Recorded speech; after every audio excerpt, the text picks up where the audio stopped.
Now that we've done some work with heat of vaporization, let's discuss the concept of vapor pressure.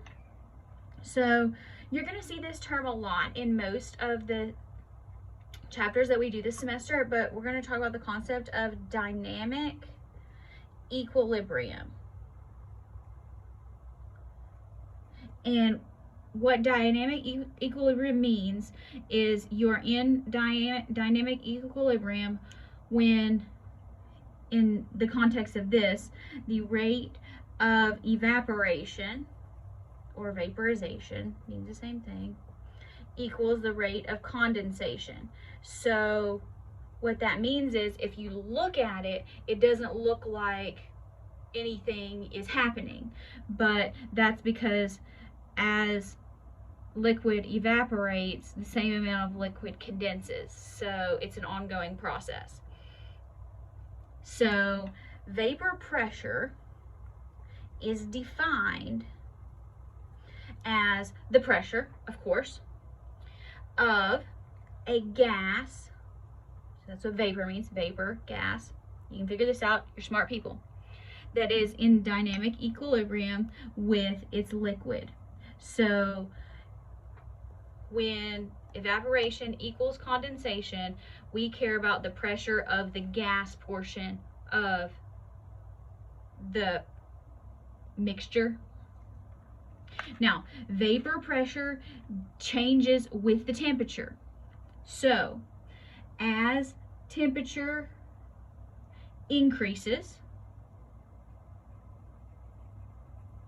the vapor pressure also increases. This makes sense because remember, think about when you heat something, the particles move faster.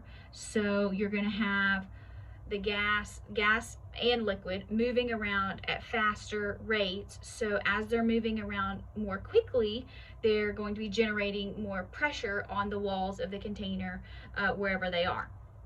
So remember, as you heat things up, things move more quickly. So more pressure.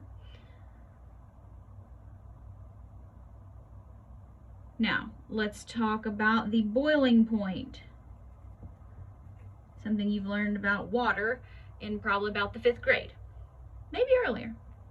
Boiling point is a temperature where the vapor pressure, so the pressure of the gas, equals atmospheric pressure. That would be the pressure in the room.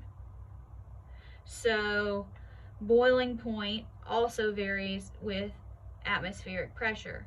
So this is why, like, if you look on the side or the back of a cake box, if you're baking, and most things have high altitude directions and directions for heating. So if you've ever gone out up in the mountains, you know, to Colorado, and you decide to try to like boil some water, and then you walk away and you come back and there's no more water in the pan, this is why. So boiling point is technically defined as vapor pressure equals atmospheric pressure.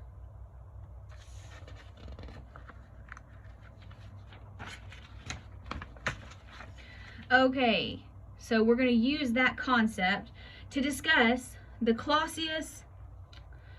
I can't ever say this word. We're going to call it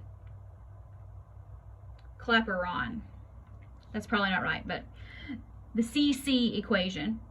It describes a linear relationship between the natural log of pressure and the inverse of temperature.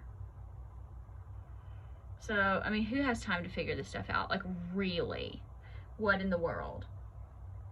So, it provides a convenient way, I think convenient is a relative term, to determine the heat of vaporization, because when you do this graph here, the slope of the line, because it's linear, you're going to get a line, is the opposite of the heat of vaporization over the gas constant R. So in this case, and throughout most of the things we're going to use in this semester, we are going to be using R equals the 8.314 joules per mole Kelvin variation of the gas constant R instead of the liter atmospheres version. So if you have your calculator and you would like to go ahead and program this in, go ahead. So 8.314, and then hit the store button down at the bottom, and then hit alpha and R and enter. All that's going to do is save you time. It is not required. If you don't have a calculator that can do that, that's not a problem. R will always be given to you in any scenario. It's not a number you need to memorize. This crazy equation will also be given to you. You don't have to worry about it. So this is what is the actual graph. So natural log of the vapor pressure equals, so there's your y-axis.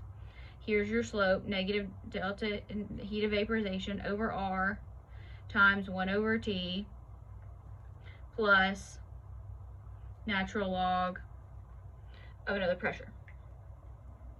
Okay,